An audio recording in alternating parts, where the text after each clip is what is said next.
বদল কি সত্যিই সম্ভব?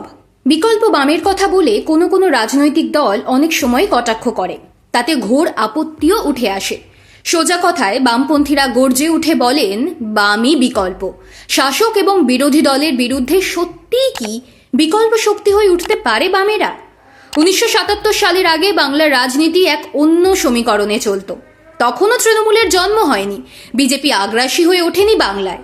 সে সময় কংগ্রেসের বিরুদ্ধে বামই বিকল্প শক্তি হয়ে উঠেছিল, লাল ঝান্ডা সময় বদলের ডাক দিয়েছিল, খেটে খাওয়া গরিব বঞ্চিত মানুষের কাছে পৌঁছেছিল এক রাস স্বপ্ন নিয়ে।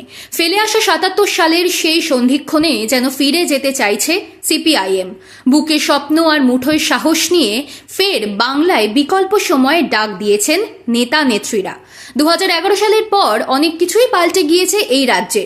শাসনের অলিন্দে এসেছে তৃণমূল, বিরোধী দল হয়ে উঠেছে বিজেপি, পিছোতে পিছোতে কার্যত হারিয়েই গিয়েছে সিপিআইএম। একসময় 34 বছর ক্ষমতায় ছিল যারা, কেউ কেউ তাদেরই মজা করে বলে শূন্য দল। এই শূন্যতা কাটাতে হলে কি দরকার পড়ে? প্রতিষ্ঠিত দর্শনের সঙ্গে নতুনত্ব, চেনা পথে হাঁটার অভিনব পন্থা। সেই কাজই যেন শুরু করে দিয়েছে আলিমুদ্দিন। 2021 সালের বিধানসভা নির্বাচন থেকে এ রাজ্যে বামেরা শূন্য। কেন শূন্যত্ব প্রাপ্তি হলো, তার ময়নাতদন্ত ধারাবাহিকভাবে চলেছে দলে। রাজ্য, জেলা, মহকুমা, শহর, আধা শহর, মফস্বল, গ্রাম, পাড়া, সর্বত্র সেই শূন্যতার সঠিক কারণ অনুসন্ধান করেছে দল। তা থেকে উঠে আসা অসংখ্য কারণই নতুন করে ভাবতে বাধ্য করেছে আলিমুদ্দিনকে। এর সঙ্গে জুড়েছে বাংলা বাঁচাও যাত্রা, পাড়া বৈঠক।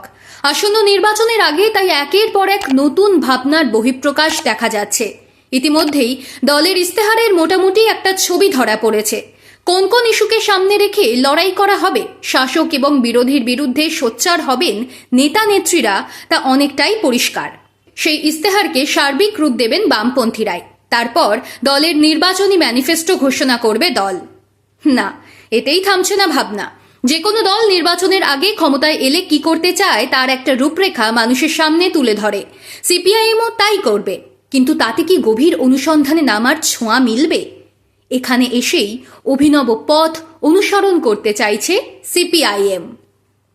এতদিন নির্বাচনের আগে দলের ইস্তেহার ঘোষণা হয়েছে, কিন্তু তা ছিল সামগ্রিক ছবির উপর ভিত্তি করে। এবার সেই অনুবীক্ষণ যন্ত্রের তলায় ফেলছে আলিমুদ্দিন। অর্থাৎ সামগ্রিক একটা ইস্তেহার থাকবে ঠিকই, কিন্তু সেই সঙ্গে থাকবে আরও নতুন কিছু। যেমন ধরা যাক মানিকতলা কেন্দ্র বা যাদবপুর, সেখানে দলের সার্বিক ইস্তেহার তুলে ধরা হবে, পাশাপাশি তুলে ধরা হবে সেই কেন্দ্রের ইস্তেহারও।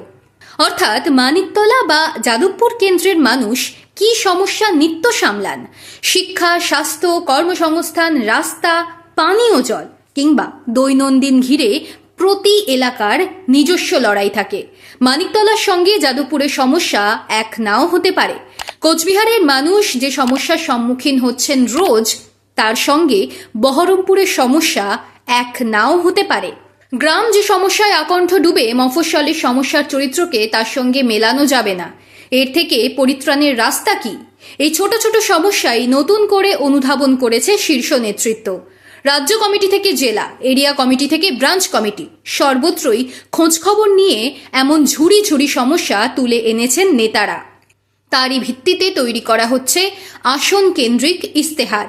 রাজ্য কমিটির দুদিনের বৈঠকের পর সম্পাদক মোহাম্মদ সেলিমও বলেছেন, আমরা যে শক্তিকেই বাংলার বিকল্প শক্তি হিসেবে তুলে ধরার চেষ্টা করছি। সেই লক্ষ্যে নির্বাচনী ইস্তেহার যেমন তৈরি করা হবে দলের, তেমনি আসন পিছু আলাদা আলাদা ইস্তেহারও তৈরি হবে। পাড়ায় পাড়ায় বৈঠক করে আমরা মানুষের এমন অনেক সমস্যার কথা জেনেছি যা থেকে পরিত্রাণ দরকার। যে কোনো বৃহত্তর লড়াই অনেক সময় সহজ হয়ে যায় ছোট ছোট লড়াইয়ে ভাগ করলে, আবার ছোট ছোট লড়াই বৃহত্তর লড়াইয়ে জয়ের দরজা খুলে দেয়। বিধানসভা নির্বাচনে সিপিআইএম ছোট ছোট লড়াই দিয়েই বড় লড়াই জিততে চাইছে।